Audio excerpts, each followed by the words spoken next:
Effect नहीं पड़ा था।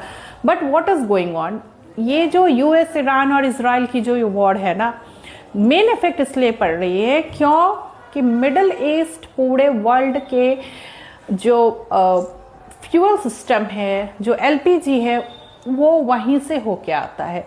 और जो मेन रीजन है that is strait of Hormuz. इन सब के बीच में आज एक गुड न्यूज है दैट ईरान के फॉरेन मिनिस्टर ने कहा है कि जो भी countries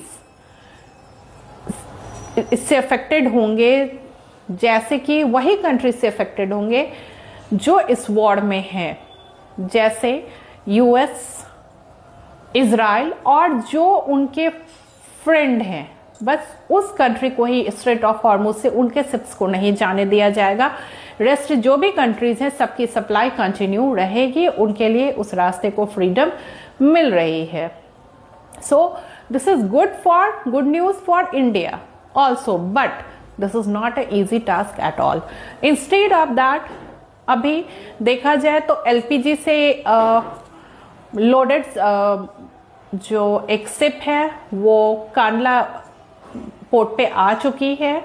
almost 82,000 metric ton LPG India पहुंच चुका है।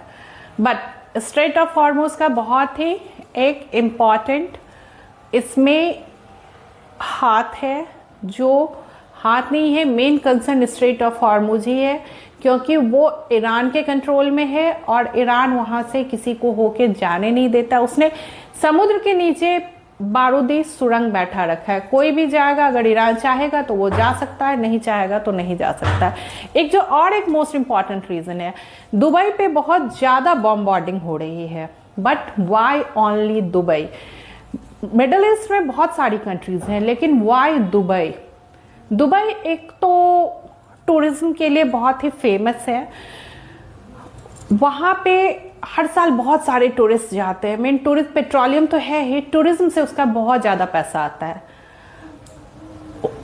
अमेरिकन कंपनीज वहां भी हैं, तो दूसरे मिडल ईस्ट की कंट्रीज में भी अमेरिकन कंपनीज हैं। बट वाई दुबई को इतना टारगेट क्यों जा रहा है? एक तो वहां की इकोनॉमी को कंप्लीटली तोड़ा जा रहा है और दूसरे कंट्रीज के लिए इलेक्शन है। और उससे भी ज्यादा मोस्ट इंपॉर्टेंट थिंग है कि जो नेतन्याहू जब से पावर में आए इजराइल में, वो उसी समय से कहते आ रहे थे, ऑलमोस्ट अभी से 25 to 30 ईयर्स पहले से ही वो कहते आ रहे थे कि ईरान न्यूक्लियर वेपन बना रहा है, हमें उसके अगेंस्ट आना चाहिए। तो ईरान